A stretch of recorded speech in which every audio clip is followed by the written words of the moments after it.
All right, welcome to Real Estate Success. I'm your host, Mena Badros, here today with John Kitchens. John, great to have you here. Man, thank you for having me, and definitely looking forward to the conversation and seeing what type of value we can stir up and add today. For sure. So, John, before we get into real estate stuff, I'd love for people just to know who you are. So, without mentioning any professional accomplishments, who would you say John Kitchens is?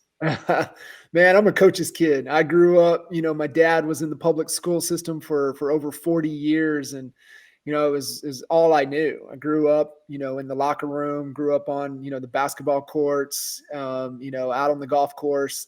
And, summertime, being a public school teacher, especially in Lawton, Oklahoma, you had to do everything, coach everything to just make ends meet.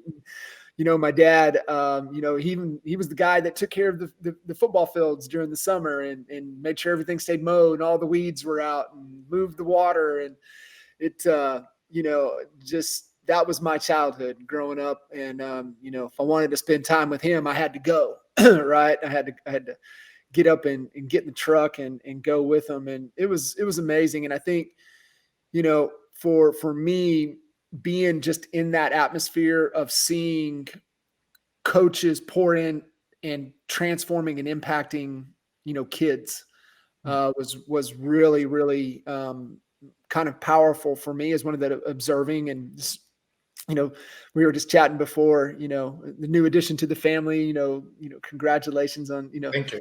2-month old. And so they're always paying attention, right? The kids, they're always watching, and they're watching everything you do. And I think just being in that environment growing up, just kind of hardwired me in my DNA from a coaching perspective. And, you know, it, it was one of those tough things kind of growing up. And it's just like, yeah, but I want more. And so it's like, oh man, I don't want to do the teacher gig. Right. And then it's like, hey, can I coach and teach on the golf side? And I'm like, there's a ceiling there. Right.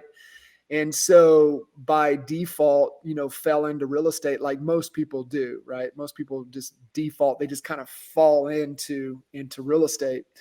And, just kind of being immersed in the real estate space and seeing that there is no ceiling, right? It's just the opportunity is there. And, the community and circumstance and the people that I was around pouring into me, just kind of like, hey, this is the right thing to do, pour back into people. And so, growing up in that coaching environment, it just kind of hardwired me to where we're at today.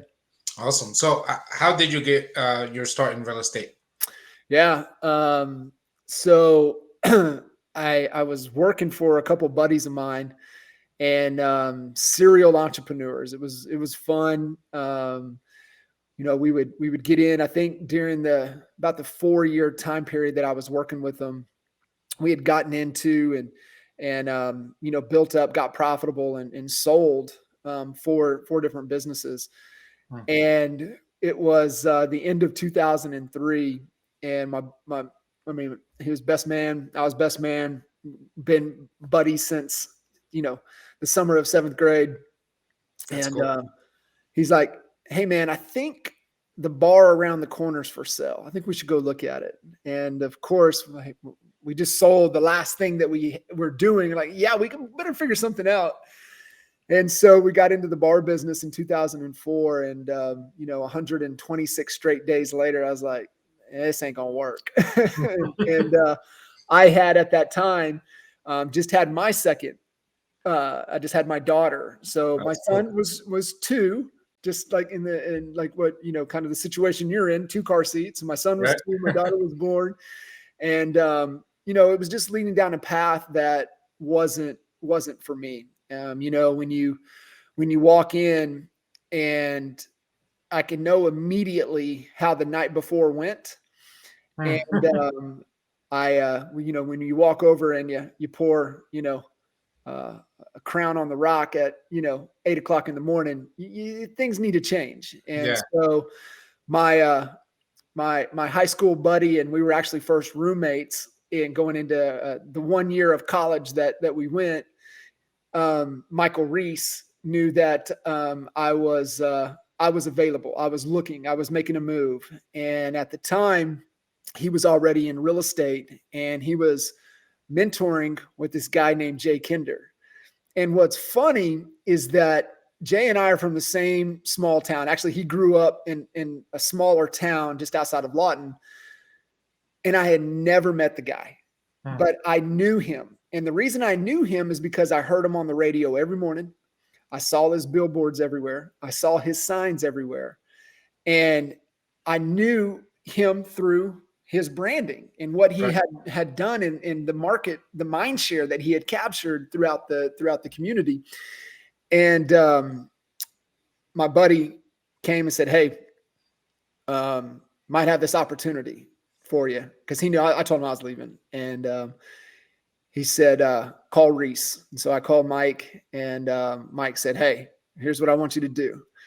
And so October of 2004, I met Kinder for the first time and renovating the office. So we sat in the office as it was. I mean, it was being renovated. They had just bought the building, and here we are 18 whatever years later. But that was my falling into real estate. And I came into the space with Jay to run operations. I was the integrator before integrator was a thing. And it was one of those times, and it was one of those lessons that when you need that key rock star hire, yet you just don't quite know how you're going to be able to pull the trigger and how can I make this work? And that was the situation Jay was in. He's like, "I can't afford you, but I can't afford not to have you." And so I got on board and ended up getting licensed in January of 05. So I've had my license since then, and ran operations for a while, for a long time. I mean, ran the whole operations, ended up being head of company when we got Jay out, but I also got into the trenches, which I think was the most valuable thing for me, because in the beginning, I just took everybody's word as it was, right? That's the way Right. it is. That's how we do the real estate side of things. And during that transition of 07, 08, 09 into 10, I was in the trenches. I mean, that was it, working, we cut, our focus was obviously, knowing what to say on the phone, prospecting, expireds for sell by owners, cancels, withdrawals. We had a great, strong message to market with our guaranteed sell. But we were really at the forefront of internet leads at that time. And so for me, it was working in that space. And, if anybody got to experience real estate in 07, 08, 09, it was tough. And Right. I think you had to niche down. And that for me, we kept working internet leads. Jay went the short sell route. So Jay was the dominant short sell agent in the market. I went the new construction route, and I latched on to a new builder that was big builder up in Oklahoma City, but was coming down to Lawton, and he was my number one client. I pretty much worked for him, whatever he wanted, and he taught me so much during that time. But that's how I made it through that. And I think it's just a great lesson, even for what's going on right now, as agent count is still high, but it's falling. Transaction volume count is coming down. And there's always an opportunity. And I think Hmm. sometimes agents and people in general, right? Just in life in general, people they lose sight, right? Because it gets to a point to where maybe their head's down. And it's kind of the analogy, if you think about it, is like if your head's in the book, it's real hard for you to see what's around it. But when you Yeah. kind of step back for a second, you can see the bigger picture and you can see where the opportunity is. Right. And that's what I would be challenging. And I challenge agents every day, is like, where is the opportunity? It's here. Where is the opportunity? And it's going to present itself. What do you need to be paying attention to? What do you need to be, you know, listening to? What do you need? Who do you need to be talking to? And even more importantly, what if you are in production? What are the buyers and sellers telling you? Right? What Right. is really happening on the ground? If you're in a team lead and you're running the company and you have the agents, maybe you need to sit in with some clients, and find out really what's happening. But there's always an opportunity. There's always a move, and uh, the only time that we don't have a move is when we quit. That's it. Mm. Yeah. I'd love to go back, talk about operations, and then go on in the trenches. One of the gigs that I have, I learned something called institutional knowledge, right? Like you can be a great operator and come in and make changes, but maybe you don't know all the ins and outs of that specific industry or that specific market, and you gain that by experience, by being in the trenches, by talking to people, and then you're able to make better decisions, right, and Yeah. better operational changes after that. So, how has your perspective on kind of real estate operations changed from when you came in? You looked at it. Obviously, I'm sure you had in your mind, here are the things we need to do. But then after some experience, you had maybe a different perspective that maybe you now carry through, if that makes sense. Yeah. I think for me, what was really beneficial is doing the same thing in other industries. And because there's principles just within business that carry over, doesn't matter what Right. we're doing, right? So lawn and landscape, sign manufacturing, building, new construction, building commercial projects, to waste management company, right? To running a bar, to running a snow cone stand. There's all principles that always apply. And so that was the unique advantage that I had. I think coming in from an operational standpoint, and it doesn't matter. And this is where, there's business principles, fundamentals, profit loss, how many offers are you making? How many no's are you getting? Because that's going to equal the number of yeses that you need. But it really starts with getting crystal clear, right? What is the goal? What are we trying to accomplish here? Like, what is the goal of this business? What is the goal of what it is we're trying to do? Yes, we have to produce customers. We do have to produce clients. We do have a business model to where we provide a certain piece of value that in return solves a problem, that exchanges, that's the monetary exchange. That's when money changes hands, when whatever our value, our promise solves their problem. Right. And so I think for me, really on that operational side is, how do we support and make sure that we can deliver on the promise? Hmm. And, Jay, and growing up in that, and, say growing up in real estate in that environment, I had always been, because strengths and weaknesses, right? I had always had the strength to complement the sales and the marketing. And so that's where, my buddies, world class at sales, Michael Reese, world class at marketing and sales, Jay's world class at marketing and sales. So, when we came together, that's why we were able to do the things that we've been able to do, is how much we complement each other. But I think the biggest thing is like, okay, what's the goal? What's the promise that we're going to make? Like, who is our ideal client? Who do we want to work with? But operationally is, how can we make sure that the promise sales and marketing is making is that operations can help deliver on that, Right. and create a client for life, right? That's the lifetime value. Get off of the transaction treadmill and really focus on nurturing and extracting as much from that one transaction as possible. And I think that's where a lot of real estate agents, they just look at it as a one-time transaction. However, how long are you going to be in this business, right? How long are you going to play this game? How long is this going to be your career? And think about that for a second, is like, okay, statistically, how many people make a move in a 20-year period? Statistically, how many people do they know making Right. a move in there? And just do the math, right? Like, just do the math. That's all business is. Business is just math. Do the math. How many clients do you need? What's the lifetime value? How long are you going to be playing this game? And it has to be aligned to what it is you're trying to accomplish, right? We were talking earlier about I just believe at some point you don't want to have to dance for dollars. Right. And, what I mean by that is that if you're trading time for dollars, you're a dancing bear. If you don't dance, you don't get paid. And I think at some point, I believe that everybody wants revenue coming in to where they don't have to dance if they don't want to. Right. That's exactly true. Mhm. You've coached a ton of agents and you talk to agents every day. What would you say are some of the most common challenges, if you had to kind of bear them down to three that you hear over and over, that you see kind of agents struggling with? Yeah, the three that I see the most is lack of clarity, right? Really lack of what it is that they're wanting to accomplish. I think a lot of them, like I said, fall in. They think they can get a big paycheck.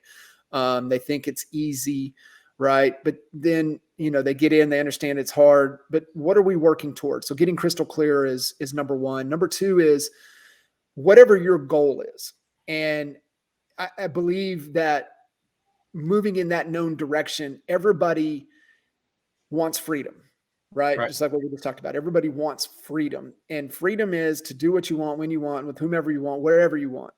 And without having to dance, and you've got enough money to do all of that coming in. And so when you look at that freedom, and I think it's two things. I think there's a number, so it's math. There's a number that everybody, if you just wrote out everything that you wanted to have in your life, multiple houses, maybe you do, maybe you don't, maybe multiple houses, maybe exotic cars, maybe these lavish trips, vacations, but do the math. How much would that cost to have? And when you do that exercise, the number is always smaller than what most people believe. So being able to have that number, and then number two, what is your perfect day? Like if you had to live Groundhog Day over and over and over, what would you do? Like, who are you waking up next to? Where are you waking up? Like, what are the conversations you're having? Who are you having breakfast with? Who are you having lunch with? Where are you having lunch? Are you fixing lunch? Are you eating out? Like, are you working? If you're working, remember, this is your one and only day that you have to live over and over. Who are you working with? And who's that ideal client? What are you doing for recreation? Are you working out? Are you playing golf? You on the paddleboard? Like, where are you having dinner? You have a chef? Are you fixing dinner? Who are you having conversations with? And when you go through that exercise from the moment you wake up till you fall asleep, what it does is it gets you out of to who you are at your core. And it also starts to give you filters to make better decisions. And I think that's one of the biggest challenges, is that most people don't know how to make really good decisions and make really good decisions fast, because they don't have filters to make those decisions. And when you know your number and you know what your perfect day is, now you have filters to be like, okay, is this moving me closer or is this moving me further away?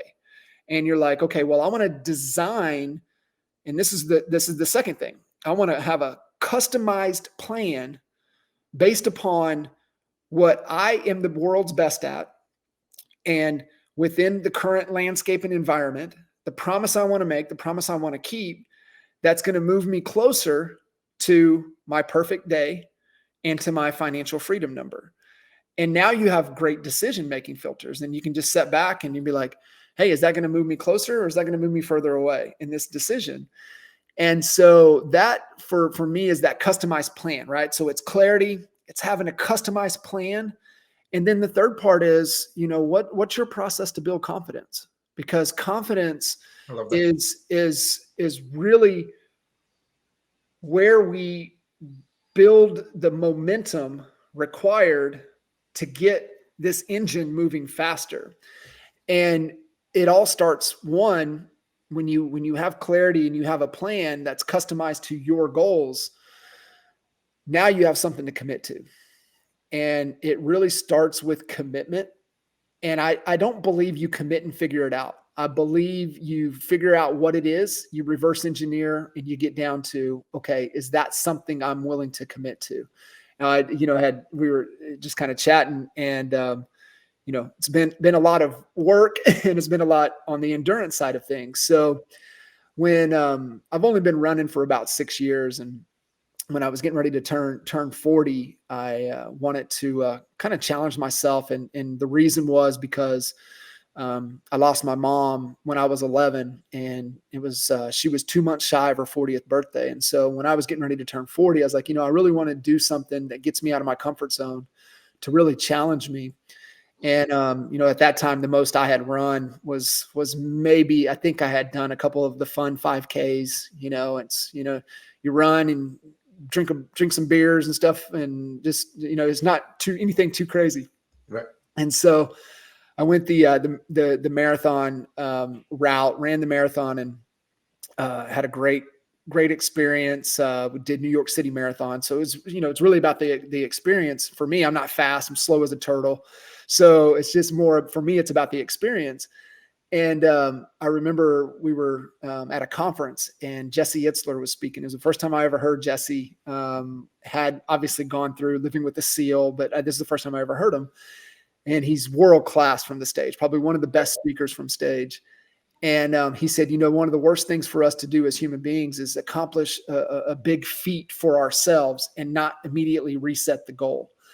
And I hadn't reset the goal. I had accomplished the marathon, but I hadn't reset the goal. And typical Michael Reese fashion, I get a text, and it was a link to the 10-year anniversary for Ironman Florida.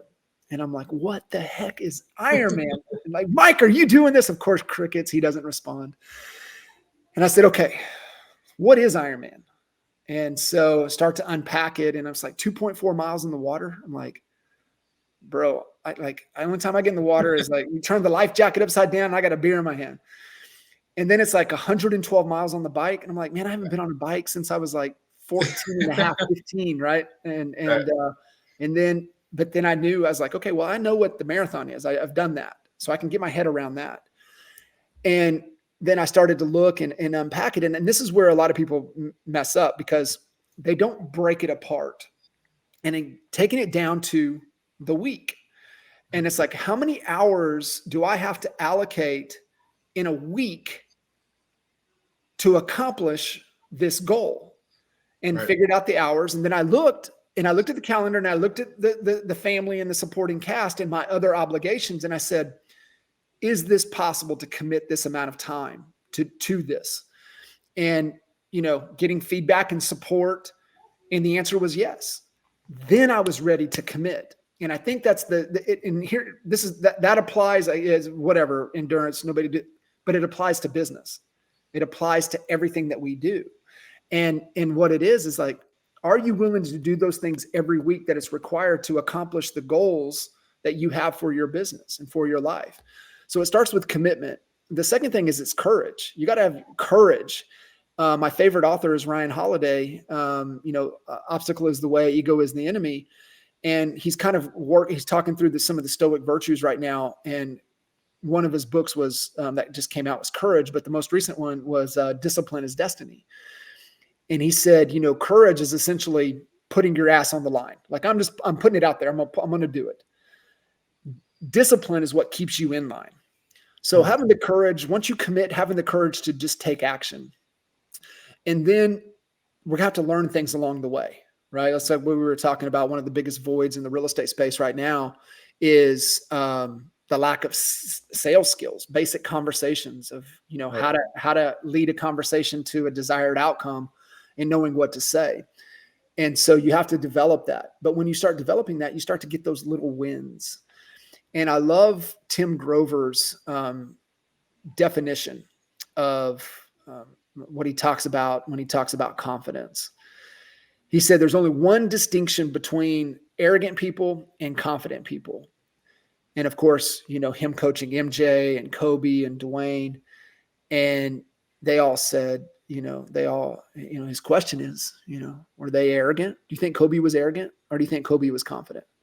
Do you think MJ was arrogant, or do you think MJ was confident? And of course the answer is confidence. And he said the deciding factor is that confident people win. And so I think when you talk about customize and you get down to the details and you get down to the day, is that you have to figure out the things within your control, and did you accomplish those? Because if you did, you won. And, did you get up and make your bed this morning? That's a win. Did you brush your teeth? That's a win. Did you make the X number of calls that you needed to do? Did you hit the gym? Did you do your mindfulness practice? Those are all wins. And when you start collecting wins is where confidence comes in. And that snowballs into bigger wins, into bigger wins, into bigger wins. But it really comes down to those three things: getting crystal clear, getting a customized plan based upon where it is you want to go, what you're wanting to accomplish, and then really developing and doing the things to where you build the confidence to achieve a life beyond what you can imagine. Yeah, you know what I love about those things. I was kind of thinking as you were saying that. None of these are really real estate specific, right? I mean, you mentioned the sales skills for a portion of it, but a lot of it is really just about personal growth and development. Yeah. And I'm a big proponent of that, and I think more of that personal development training should be in the real estate world. Um, However, I don't see it often, right? Just because I guess it's not required. What's your perspective on that, right? Like personal development in real estate training, should we have it more, or do we have it? What does it look like, right? Yeah. I mean, I have a real hard belief that you can't coach and lead another human until you can coach and lead yourself first. And it really starts with the daily discipline to make yourself the best version of yourself. And it's the whole oxygen mask concept, right? Why do you put your oxygen mask on first? If you're Right. not strong and in a position, then you're no good to the person next to you. And so are you doing the things, you know, daily to protect your mind? It's prayer, mindfulness practice, right? Are you having the positive affirmations and the self-talk? Because we have to be careful what we say, because what we say we hear, and what we hear starts to play in the tape recorder in the back of our mind, right? Right. And it can We begin sabotage to our own believe. success. Absolutely. That's where the limiting belief. So it's the positive affirmations. It's really visualizing, success, really visualizing, achieving and accomplishing big things, not visualizing the worst of things. And, making sure that we're exercising, lifting, right? Because that releases other chemicals than just cardio. Both equally important. And so being able to make sure we have that in place. Reading, right? Constantly putting like the right nutrients in. It's this like from a nutritional standpoint with our bodies, it's how we feel when we eat clean and healthy versus when we don't. It's the same thing. What you're listening to, what you're reading, and then I think really being able to tap into who you are the most. The easiest way is to get it out of your head, right? Is to journal, is to write, is to just get it out. We have to carry enough stuff around. Let's just get it out. And I think focusing on those things, those activities, and we talk productivity all the time, right? Because we want results. That's all Right. productivity is getting the results we want. And really, when you look at, okay, how am I going to allocate my time to be the most productive as I possibly can? See, we all have 168 hours. That's it. 168 hours. That's the number of hours you have, I have, Elon has, Sir Richard Branson has. 168 hours every week to make sure that we're moving closer to where we want to be, that freedom number. And where I see a lot of people, and specifically, just because we work in the residential real estate space, is that they don't put things in the right order, right? Right things, right order. And the first thing that goes into our calendar are those personal development things. That goes in first. Your relationships, right? Your family nights, your date night, all of those things go into your calendar first. Second goes the activities within your control that's going to move your business forward. And in real estate, it's real simple. What am I doing on my lead gen? What am I doing on my lead conversion? What am I doing on my face to face, articulating my value? What am I doing, if I'm still working buyers, I'm showing properties? And what am I doing negotiating deals? That's it. There's only 5 things that matter in the real estate business. Right. And a rule of thumb is if you say, hey, John, I'm going to work 50 hours this week. I'm like, okay, cool. So how you break down the math, right? If you back out sleeping and taking care of ourselves, maintenance, showers, all that stuff, it leaves about 100 hours. Just for simplicity's sake, it leaves about 100 hours. You put in, and you say, okay, John, I'm going to work 50 hours this week. I'm like, cool. When I look at your calendar, which is just a tool, that's all it is. It's a tool, productivity tool. When we look at your calendar, out of your 50 hours, 70% of that working time better be on those 5 things. So that's 35 hours. And you're like, well, John, I'm not negotiating any deals. I'm not showing any properties, and I don't have any appointments. I'm like, great. 35 hours on lead gen and lead conversion. I promise you next week you'll have appointments. Right. And so it's just math. And so you just get that in there. And that goes in second. Third is everything else. Trainings, this podcast, meetings, doing some paperwork that you've got to do. That goes in third.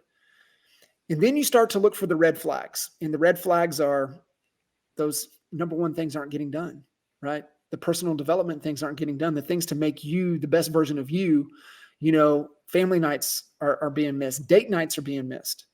Those are red flags. You're starting work earlier. You're ending work later. And I think the other thing, and then that's where you start to look for efficiencies, right? You start to look for, hey, can I automate some of this? Can AI, is there some AIs or some stuff that can help me collapse time with this? Is there a key hire that I need to make? And the answer is always yes, right? It's always a who. It's always a who. And so you look for that who so you can keep the red flags away. And that's really the key is, we all have the same amount of time. It's just how we choose to know what our priorities are, right? That's right. Get clear. Right. And we get clear on our plan, our customized plan. And then we allocate that time to where that we're going to commit to, because we know we're going to get wins every day to build our confidence. Awesome. I love it. One thing I read in your Coach Code email recently was about consistency. And it was, I think that consistency is the element that differentiates pretty much dreamers from achievers, right? I mean, Yeah. it goes beyond, Right. it goes beyond kind of like spurts, right? Yeah. Or wishful thinking. And I think it's funny. I was just on a call with Wally. We were talking about time management, and I kind of got the senses from a lot of agents. It was there are spurts of energies, right? And that's how kind of a lot of agents work, right? They just kind of they react to what comes at them. They have spurts of energy and they do a lot of work. So how can one begin to build that consistency, right? That you're kind of talking about. I love the fact that it's kind of like a differentiator between dreamers and achievers, and I love how you put that. It really is. And it, the consistency thing is everything. I mean, discipline is you talked about the challenges. The agents that I see that succeed the most are the most disciplined, and they're disciplined to their standards. They're disciplined to the activity. They're disciplined to the things within their control, but they're consistent. They're showing up every day and doing the work that's required. They're not just showing up and drinking coffee. They're showing up and doing the work every dang day. And, we all, like you said, we lose that motivation at times. And, motivation is one of the key elements of emotional intelligence. And there's, motivation, has some good motivation and some bad motivation. The not so good motivation that we're all familiar with is the carrot and the stick. And, sometimes we'll give a reward for accomplishing something, or we'll really beat ourselves up really bad, the stick, if we don't. Right. And you have to remember, nobody can motivate you. That's what I mean. Motivation comes from within. People can inspire us. Right. We can inspire people. We can't motivate them. That's on their own. And so the carrot and the stick, they work, but it's not lasting. You always got to make the carrot bigger, or you got to hit harder with the stick. Where it really gets tapping into, and it helps with the consistency, is that internal carrot, right? That intrinsic value to you. Then it's also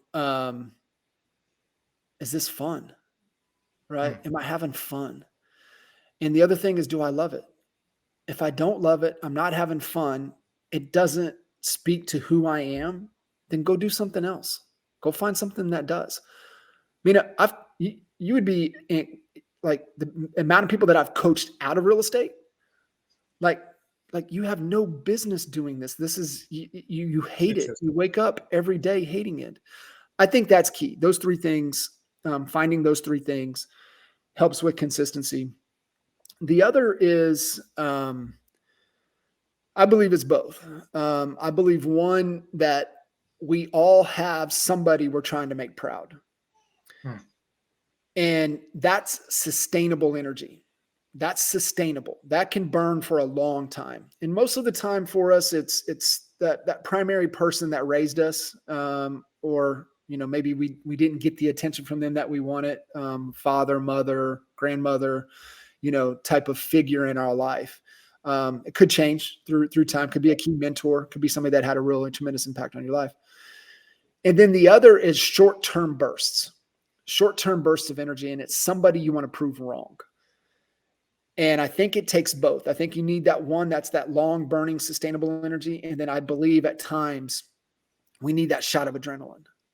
It's that person that said you can't do this.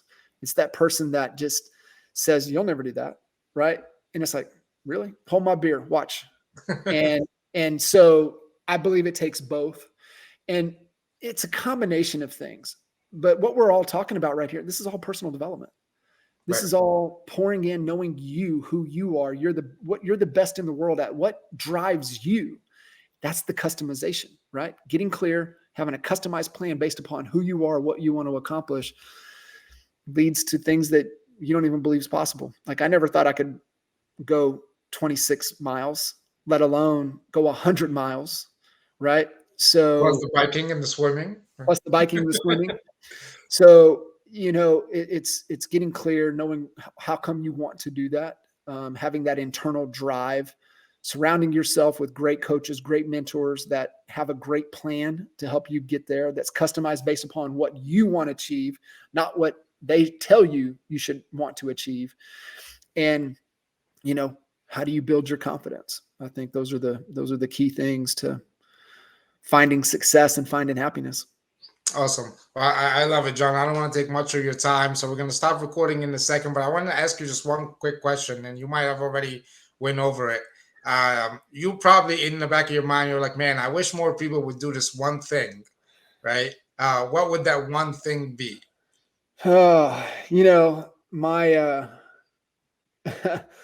My one of my best friends, Blake Sloan.